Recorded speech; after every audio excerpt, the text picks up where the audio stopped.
মাধ্যমিকের শিক্ষার্থীরা কবে পাবে পাঠ্য বই জানালেন এনসিটিবি চেয়ারম্যান। ঠিক আছে, তোমরা এখানে স্পষ্ট দেখার জন্য অবশ্যই ভিডিও কোয়ালিটি এইচডি করে নাও।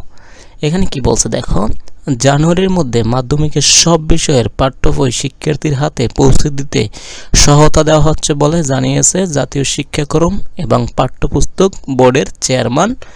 এটা হচ্ছে রিয়াজুল হাসান। বুঝতে পারছো? এখন হচ্ছে কখন পাওয়া প্রশ্ন, সেটা আর কি। আমি আবারও বলি, আমি আমার বিগত ভিডিওগুলোতে বলছি তোমরা জানুয়ারির প্রথম দিন থেকে এখানে ক্লাসগুলো মিস করবে না, কারণ এখানে বই এখানে নির্দিষ্ট সময় আসবে না।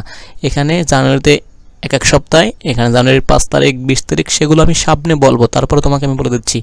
এখানে জানুয়ারি মাসে তোমরা স্কুল মিস দেবে না, যে কোনো সময় তোমাদের স্কুলে বই চলে আসবে, সেগুলো পেতে তোমার কিন্তু অবশ্যই স্কুলে থাকতে হবে। যারা যেদিন থাকবে তারা সেই বইগুলো পাবে। আচ্ছা, এখান থেকে দেখো, এখানে একদম স্পষ্ট সুস্পষ্ট বিষয়গুলো আছে। সেটা হচ্ছে এনসিটিভির চেয়ারম্যান বলেছেন 31 ডিসেম্বরের মধ্যে প্রাথমিকে সবাই বই পাবে, অথবা সব বই এখানে চলে যাবে, সবাই পেয়ে যাবে আর কি, যারা প্রাথমিকে আছে আর কি। সব বই এবং মাধ্যমিকের 3টি বই। বুঝতে পারছো? এখানে মাধ্যমিক মানে 6 থেকে 10, এরা হচ্ছে 3টি বই পাবে ডিসেম্বর 31-এর মধ্যে আর কি, ওদের স্কুলে চলে যাবে।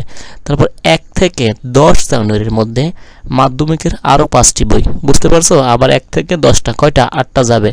এবং 20 জানুয়ারির মধ্যে মাধ্যমিকের সব বই সরবরাহের জন্য মূর্ধন্য শিল্পী মালিকদের সব ধরনের সহায়তা দেওয়া হচ্ছে। আমি আবার একটু বলতেছি, সেটা হচ্ছে 31 ডিসেম্বরের মধ্যে এখানে সব বই চলে যাবে, সবাই বই পাবে, মাধ্যমিকের না, এটা হচ্ছে প্রাথমিকের। তবে মাধ্যমিকের ক্ষেত্রে 3টে বই যাবে এখানে শুরুতে আর কি, 31 ডিসেম্বরের মধ্যে চলে যাবে এবং তোমরা জানুয়ারিতে সেগুলো শুরুর দিকে পেতে পারো, 1 তারিখ বা 2 তারিখ। তারপর 1 তারিখ থেকে 10 তারিখের মধ্যে আরও বই যাবে 5টি, এবং বাকিগুলো জানুয়ারির 20 তারিখের মধ্যে তোমরা স্কুলে পাবে। স্কুলের পর তোমাদের হাতে হাতে পেয়ে যাবে। আশা করি বুঝতে পেরেছো।